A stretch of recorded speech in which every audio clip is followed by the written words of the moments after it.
Alright, hey guys, and welcome back to one of my little mini lessons for AP Physics C. Today we're going to be talking about the basics of vectors. We're really going to be talking about just what you need to know for the kinematics unit. Anything dealing with dot products and cross products will come upon in our next upcoming units. But today we're just going to be talking about what you need to do in order to understand kinematics. So the first thing is to really talk about this definition of a vector. We know that a vector is something that has both a quantity and direction. The opposite thing there would then, of course, be a scalar, wherein a scalar just has a quantity. So there's multiple different ways that we see vectors written. Sometimes you see them in r theta notation. So this is your quantity and your direction. Sometimes they're given to you in x, y, z. So with these kind of brackets around the side, and those are telling you the direction of each component. And then we do what I call unit vector form. So we're going to see r is equal to xi plus yj plus zk. So this is the format that we see the most in physics when we talk about writing vectors. We do, however, also see this a lot. It's not necessarily given like this, but in the middle of the problem, it might tell you that you have a velocity of 25 meters per second at an angle of 25 degrees to the horizontal. And so that's really telling you both the quantity and the direction. So with the notation that we do see a lot, as a reminder, I hat, j hat, and k hat are our unit vectors. And unit vectors have a quantity of 1, and so all they really do is tell direction. I, j, and k are very specific unit vectors because they tell you I is in the x direction, j is in the y direction, z is in the k direction. So that's just understanding the basics of vector notation. One of the big things that you need to know is that any vector can be broken down into perpendicular components. So once again, any or all vectors can be broken down into two perpendicular components. Now, most of the time when we are looking for those components, we're going to be looking for the x and the y, or the horizontal and the vertical. That's because that's what our brain is most used to. It's how the coordinate plane is set up. It's something that we can really easily separate. Also, when we're talking about things here in the real world, in the physics world, if we're talking about the vertical, then we can try and incorporate gravity to it. That being said, when we go into our forces unit, you're going to find out that we actually skew a lot of our axes so that we can break down different units. So even if your components are not x and y, they will always be perpendicular. So just to look at what that would look like, we will go ahead and put this one in a coordinate plane. So if I have any vector here, we call it r. And we really call it r because if I were to put that vector all the way around, I would have a circle. See if that, oh, that drew a circle for me. And now that I have this full circle, this r would be the radius. And so that's why we call it r. It's not to confuse you, but it's really because it would be the radius of the circle if I brought that vector all the way around 360 degrees. But I don't actually need that here. What I need are my components. So you can have a vertical one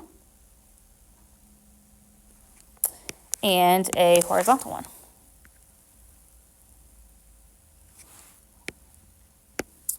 The theta would still be here. So I'd have my x and my y. And those would be my two components because they're the two parts that would bring me together to get the full vector. And so what we need to know is that y would be equal to r sine theta, and x would be equal to r cosine theta. So that's how we could find those two.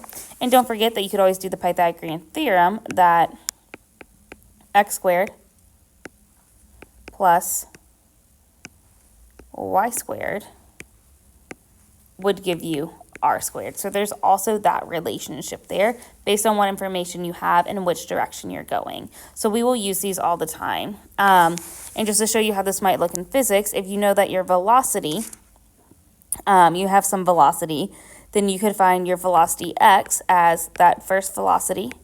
I'll put a little arrow so you know it's the full vector, cosine theta. And you can find your y as that first velocity, sine theta. So this is what we talk about when we're talking about components. The other big things that we're going to do are being adding and subtracting vectors.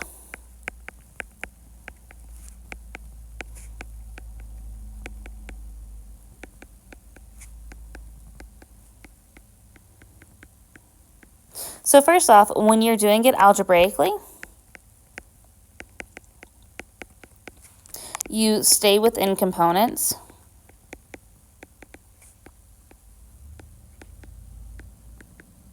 So what I mean by that is if I had R1 plus R2, that would be equal to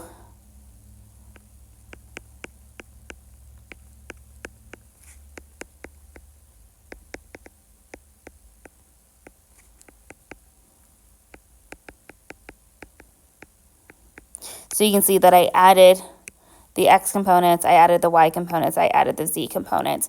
The x does not affect the y, does not affect the z, and vice versa. So when we're adding, that's pretty simple when you have it algebraically. But the question then becomes, what about when you have it visually? So when we add, we use something called head to tail.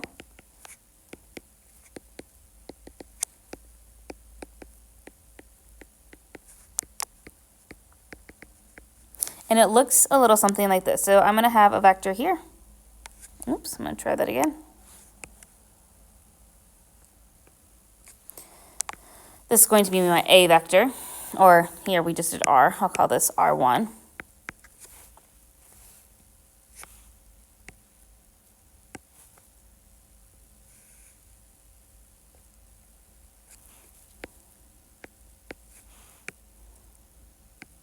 So this is called head to tail because this is the head of my first vector and it attached to the tail of my second vector. So immediately where I stopped drawing my first vector, I added my second vector to it.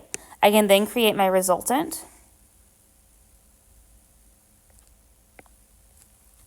And this would be R3, where R3 is equal to R1 plus R2. So we were able just to go ahead and create that there. I will say, notice that I went from the start to the finish. I started drawing here, I ended drawing here, so my resultant went in that same direction. Because this is a vector, if I had drawn it this direction, that would have actually been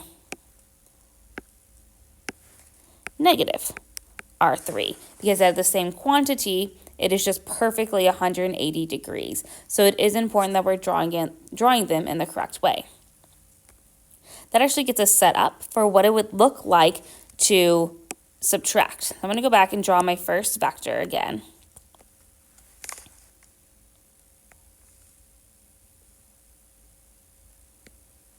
So if this is my R1, and I want to subtract,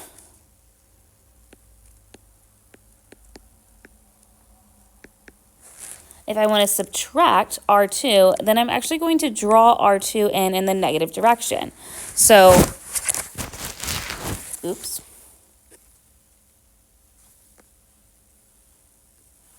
Pardon me there. If this was originally my R2,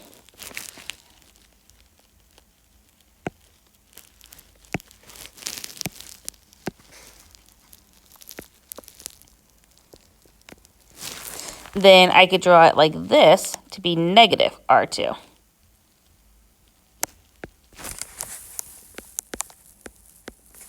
And then in order to find my new resultant, I would still go from start to finish.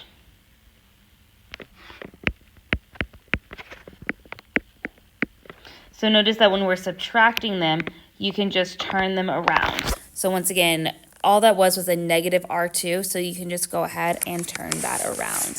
And then I will say one of the reasons knowing subtraction is important is because we use delta a lot when we're talking about things in the physical world. And so delta would be R2 minus R1. So notice that is not what I drew up there. And so it's important for us to be able to understand how to do those negatives. If we were just doing it algebraically, we know that'd be x2 minus x1 I plus y2 minus y1 j plus z2 minus z1 k, which could be written as delta r is equal to delta x I plus delta y j plus delta z k. So algebraically not too hard, but I did want to highlight how you could do that visually. And once again, I was able to do that because this vector here was my original R2. In order to make it negative, I simply reflected it exactly 180 degrees, and then I could do from my start to finish again. So that is kind of a quick review on how to deal with vectors. Once again, one of the most important parts is this, being able to find your components. We're going to be breaking things into components so much as we move on with the next few units.